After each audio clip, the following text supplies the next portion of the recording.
From $100 to $100 million. A journey of resilience and redemption. The wind howled outside the glass-paneled walls of my father's lakeside villa in Vermont, but it was nothing compared to the storm brewing in that dining room. "Congratulations, Ryan," my father said, sliding a heavy envelope across the table to my younger brother. "You've earned it. The deed to the villa, the company, the offshore accounts, it was all his." I sat silently across the oak table, 34 years old and suddenly feeling 10. My palms were cold, pressed against my slacks as I struggled to keep composed. Ryan avoided my gaze, his lips tight, eyes low. My stepmother fidgeted with her necklace, eyes glued to the floor. Then my father turned to me. "Natural Habitat Adventures, and you, Ava," he sneered. "You've always been a dreamer, weak, too compassionate to survive in the real world." My stomach dropped. There were 4 others in the room. Him, Ryan, my stepmother, and the attorney. But somehow, I felt utterly alone. He pushed a stack of papers to the man in the suit. "Let's get this signed." "Dad," I croaked, "please don't." He rolled his eyes. "Spare. Me, Ava. You chose to leave. You wanted to find purpose, remember?" He raised his fingers in mocking air quotes. "You walked away from this family to work in some clinic overseas. And for what? No money, no title, just wasted time."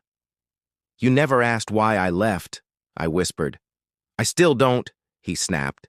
"Because Ryan was here," I said quietly. "Ryan showed loyalty. He showed you what you wanted to see. Natural Habitat Adventures." "That's jealousy talking." My father laughed bitterly. The attorney, a gray-haired man named Mr. Whitman, shifted awkwardly. His fingers tightened around the folder. "Actually," he said, clearing his throat, "before anyone signs, there's something you should hear." My father frowned. "What is it?" Mr. Whitman looked him straight in the eye. "There's a sealed amendment to the will, added 6 years ago at the request of your late mother." My heart jumped. My grandmother. The only one who ever truly saw me. The only one who used to say, "I had more strength in my silence than most people had in their loudest moments." "What amendment?" my father snapped, irritation rising. Mr. Whitman calmly opened the leather folder and withdrew a yellow document. "This was filed during your mother's final appointment with the notary. Her instructions were clear. It was to remain sealed unless you ever attempted to disinherit Ava."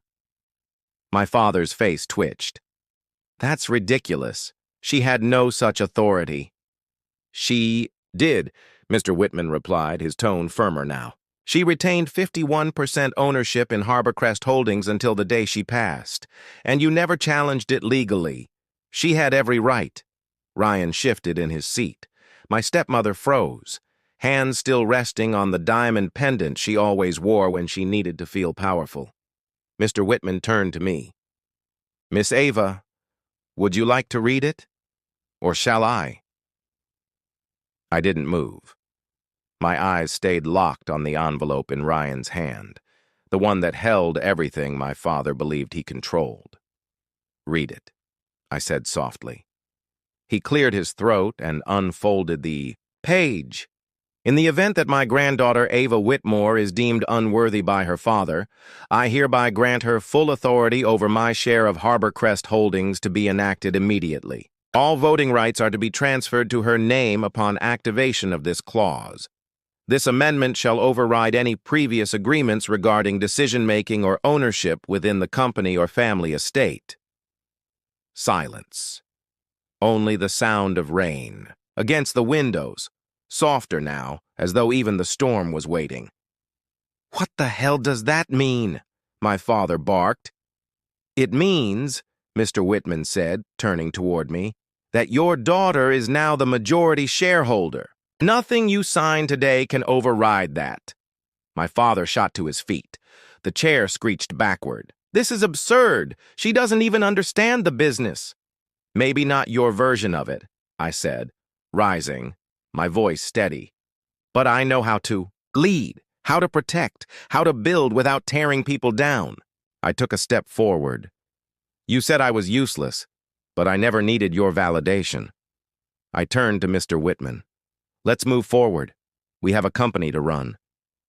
Ryan stared at the table. My stepmother opened her mouth to speak, then didn't. My father never sat back down. If you felt that moment shift, the power back where it truly belonged, don't forget to subscribe to the channel, because what happens next will leave even her father speechless. But he didn't say a word. He just stood there, silent, rigid, as the world he thought he controlled shifted beneath him. The room was thick with a stillness that screamed louder than any argument ever could. My father remained upright, lips a hard line, his jaw clenched so tight I could see the tension pulsing in his temple. His knuckles were white around the edge of the chair he'd shoved back, and for the first time in my life I saw something I'd never seen in his eyes.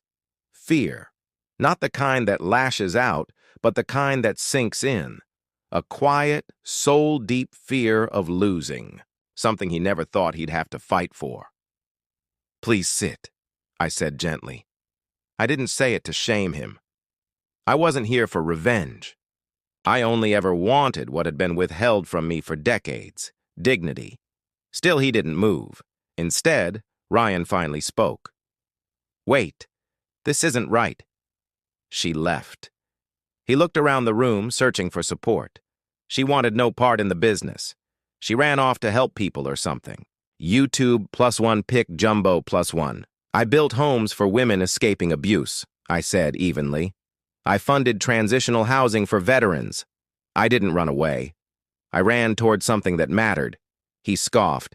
"That's nice and all, but you don't know how to run. Harbor Crest." "I know enough," I said, locking eyes with him. "To know you've been skimming funds through a shell corporation registered under your college roommate's name." Ryan paled. My stepmother gasped. Wallpapers.com. "Ava, stop this! This is family." "Was it family?" I asked, my voice breaking.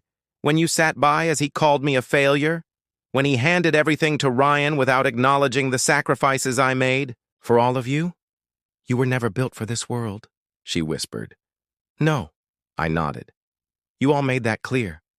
But Grandma thought differently. Mr. Whitman cleared his throat. "Miss Ava, your grandmother didn't just leave you shares. She left. Something else, meant to be given only after this moment."